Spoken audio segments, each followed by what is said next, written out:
Turnon po mga kababayan, ma'am sir. This is Jam, the Filipino channel ang inyong lingkod. So today is November 8, 2025 at tayo ngayon ay papunta dito yan sa may Alabang Town Center, New Alabang Village, Muntinlupa City, at dadalhin po natin yan sa may Seattle Beast Coffee Festival Mall, Corporate Avenue, Alabang, Muntinlupa mo yan. Okay, so magbabalik po tayo mamaya konti po. Pag nakuha na po natin siya na disclaimer, lamang po ang content po natin ay kalsada at hindi ang passenger. Kaya nga naman, sakali man po na may marinig kayo, mga pangalan ng lugar, pangalan ng tao, pangalan ng organisasyon sa government o private man yan, ay wala pong kinalaman ng channel nito at wala pong pinapatungkulan. Lahat po ng pinag-uusapan dito ay pabang dito lamang po yan sa loob at wala pong pinapatungkulan sa labas. Okay po, magbabalik po tayo mamaya konti pag nakuha na po natin sila. Para tignan, ano ba talagang nangyari nung panahon ni Digong na libo-libong extra dito. At mahalaga yan dahil nakikita natin na pinakarma na yung iba. Lalo na today, nasabi ni Boy Wilson, kaya kayo na lang ang pumunta. No? Pero ang nakikita natin ngayon ay day of reckoning. No? Yung dating untouchable, yan. Yung dating kayang gawin with impunity, itong crimes against humanity, ay ngayon nakikita natin na threatened na sila. No? Kaya, palakpakan natin yung mga pangyayari nito, pero kailangan din natin magbatsyag yan dahil may gustong pigilin itong mga nangyayari ito at i-hijack itong lumalabas na malawakang anti-corruption movement na pinamumunuan ng kabataan. Kaya lahat tayo ay magbatsyag dahil itong Nobyembre can be a defining month. Sa lahat ng mga nagmamasyal, lahat kayong 9,953 magsasabihin mo na po tayo sa dami nagmamasyal. Pero dami, huwag muna kayo kakalat dahil magbabalik ang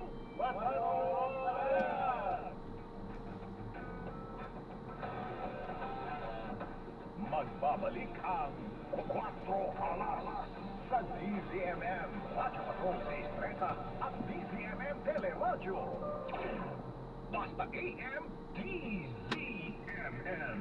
Maging handa lagi sa posibilidad ng paglindol.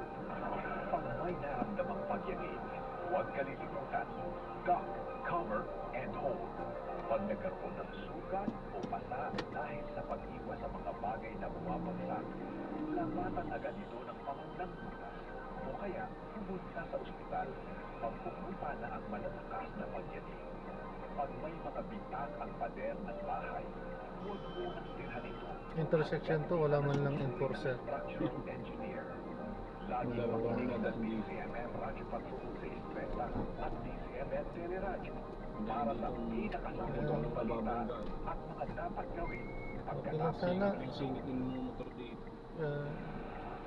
Oh, andun yung enforcer sa may traffic light, oh. May traffic light doon. mag-ingat sa leptospirosis na pwedeng makuha mula sa baha.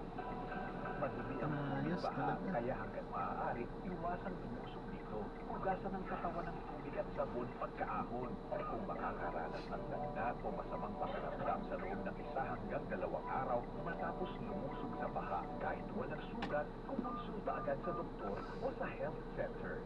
Libre ang konsulta at reseta sa Government Health Center. At may discount naman sa mga gamot na pang-iwas dito. Manatiling ligtas sa gitna ng takalan.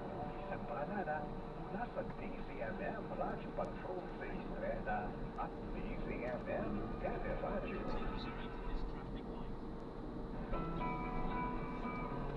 Kapag nanay, kailangan maging magaling sa pag-budget. So, dapat nakatutok kami sa pag-asa balita para alam namin yung update daily ng mga bilihin na mga kailangan sa araw-araw. DZMM Radyo Patrol sa Estrella. Ulat sa balita, ulat sa public service. DZMM Número 1 sa aksyon. a.m. TZMM. What? Alas sa TZMM. Nagbabalik kami sa last stretch ng aming usapan. Pero di ba, nagustuhan niyo ba ang balitaktakan namin ngayong hapon na ito? Siyempre, ang pinag-uusapan ngayon yung binanggit sa pagtagulan ni Snaggy na may mga movement. Yes, 3 days. Di ba? Eh, siyempre, gagawin na natin sa yung dating PNP chief natin, no? alam niya ang mga movement niya. Siyempre, intel officer din ito. Ano ba, tingin mo, John Torre, sa mga movement na ito, will we expect something bombastic? Bombastic talaga eh. No? Pero ba't tayo inaasahan na maaaring ikabahala natin mga Pilipino? Ako, tinanong nyo, active na police. So, yung sabihin, safe answer naman makukuha. The free answer.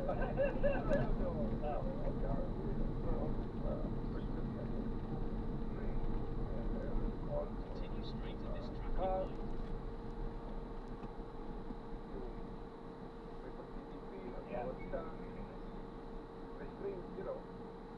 Violence is never an answer or anything, especially sa mga ganitong president sa ating bansa. So, the freedom of expression is guaranteed by the Constitution.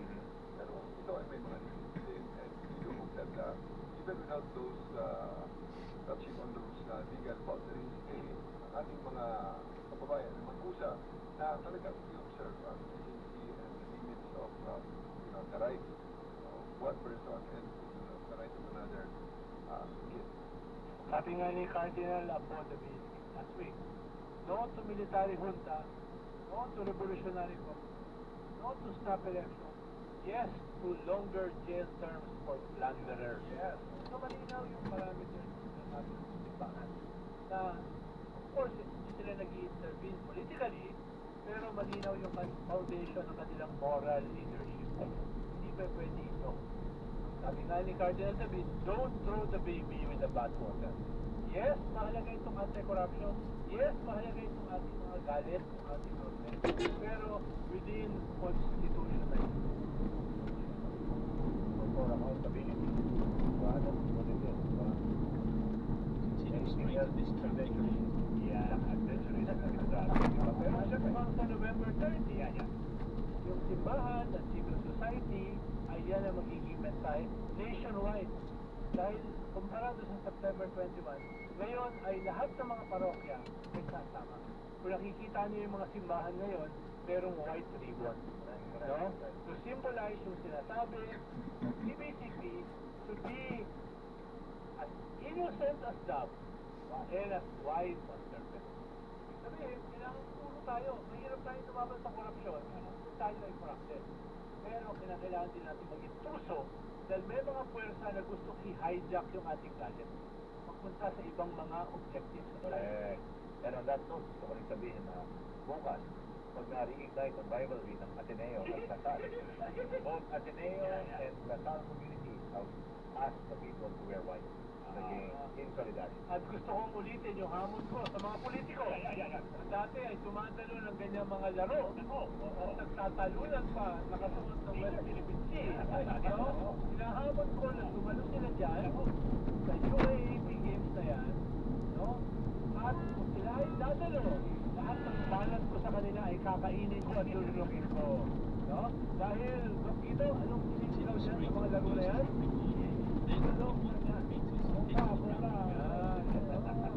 Hamonin ka na naman, sige. Ikaw, John Torre, ako, pinakabalikan ko si Pagod naman. Anong hamon mo ba? Meron kang hahamonin kasi lagi kang ikaw ang hinahamon. Ikaw, anong hamon mo sa mga Pilipino? Let's find, let's think now, at this point in our, let's think now within ourselves, the goodness, the pride of being a Filipino. Alam mo, complex na tanong yan, sino tayo mga Pilipino, ano tayo mga Pilipino. Pero alam natin, sa loob natin, merong tirang pride, nandito sa loob, nakatago lang ang pride na yan sa ating mga sarili sa bawat isang Pilipino. Pakita natin, tunay na Pilipino, kakaisa, lumalaban ng tama, lumalaban ng parehas, at higit sa lahat. Ang pagmamahal sa bayan, ang sense of community ay nangingibabaw. Nga ako, kung sinabi mo, inabas natin na ating mga gustong bayani na nararalaytay sa ating ayumang king. katawan. Opo, Yan. sir. Ingat po, God Yan, bless po. ako, dito na po, nagtatapos ang 4 alas, pero huwag kayong nakalas, ha? Mga kababayan, maraming salamat sa pagsama sa amin sa halos 2 oras na makabuluhan talakayan. Sa bawat issue, may iba't ibang angle. Ayan, so na-drop na natin siya. So maraming salamat po. God bless. Paalam po. Ang bawat sulok at bawat This is John Ferrenda, Filipino Channel, ang inyo pong likod. Paalam po. maintindihan ng publiko. Dito lamang sa General Authority ng Manila, sa dito na po nagtatapos ang pagkalas pero huwag kayong kakalas. Susunod ang safe space kasama si Peter Nina Zamora. Salamat sa aming halos 10,000